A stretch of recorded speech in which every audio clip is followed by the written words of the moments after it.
Hey, what is up everyone? Danny and Alex. Today, let's talk about some conditioning, a conditioning workout that you can use for mixed martial arts.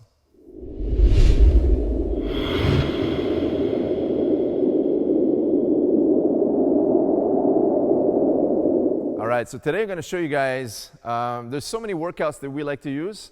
I'm like the master creator of different training sessions and whatnot, but today I'm going to share one of them. It's pretty simple, but it's very efficient to improve your conditioning. Now, keep in mind, fitness and conditioning, in my opinion, are two different things. You can be fit, but it doesn't mean you're conditioned for your sport, right? So in our case, we do mixed martial arts, and if you're a mixed martial arts practitioner, you want to be conditioned for your sport. So that means, for example, maybe you know someone who can run a marathon or who's a triathlete or whatnot. Their fitness level is going to be up the roof, but when they try our sport, then they die, right? So they come to our classes, and within the first 15 minutes of the warm-up session or whatnot, they're exhausted and they're asking the question, why is it that, I do all these activities, but when I participate in this class, I feel like I've never trained before. And it's just because our body's not conditioned to this sport or this type of exercise, right? So it's very important to familiarize yourself with the exact sport that you're going to train in. So let's talk mixed martial arts. So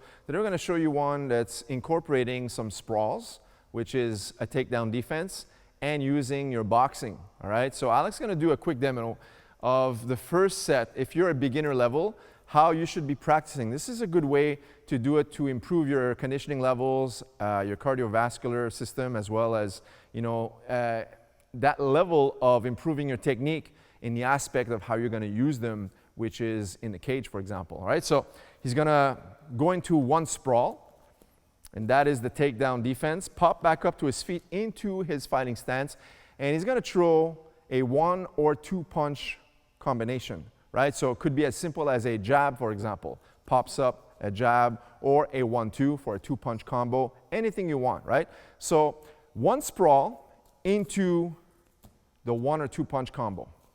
That's it. And what we do now is we'll set the timer. For example, if you're beginner level, you can set the timer for 30 seconds. This might be plenty. If you're more intermediate level, maybe for 1 minute.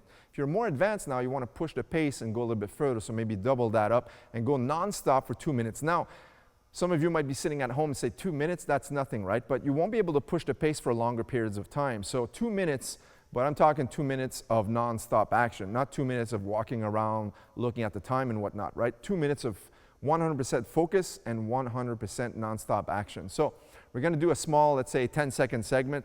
So go ahead, Alex, go. Boom.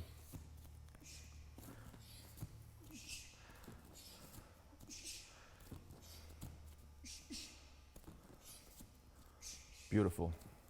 All right.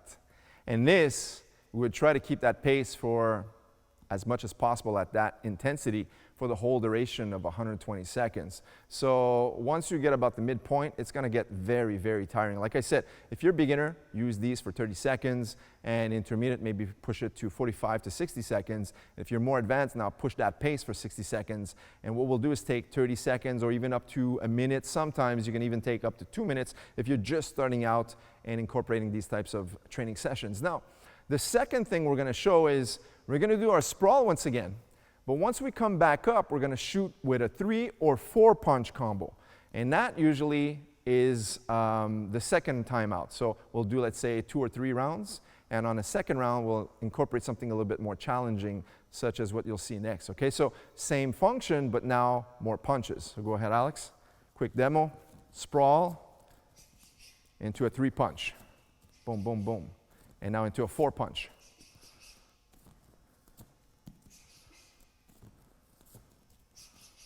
That's it. Very good. All right, so once again, on round 2, we'll try to push this pace into a 3 or even 4 punch combo and just mix it up. All right, so our third and final round, what I want to do is really push that pace. So now we're going to do the same thing we just did in the first and second round.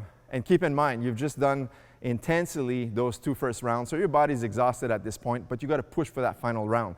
The final 2-minute segment, I'm going to have Alex incorporate more head movement, footwork, moving around very quickly, and hitting a sprawl before his 2, 3, or even 4 punch combo. All right, so go ahead, Alex. Movement. So now there's a lot more momentum going on because every time we finish a combo, we have to evade using our legs, hitting a sprawl, and adding that mixed martial arts element into our training. One more, and keep moving. Beautiful. All right, so just adding that last element of footwork, movement left to right, and circling around an imaginary opponent really adds a lot more intensity to this final round. All right, so there you have it, guys. A conditioning workout you can implement. It's short. It doesn't take a lot of room to practice. We do this once in a while into our own workout sessions. Guys, I hope you enjoyed this content. Leave us a thumbs up and make sure subscribe to this channel for more videos just like this one. Until next time. We'll see you guys in the next MMA video. Take care.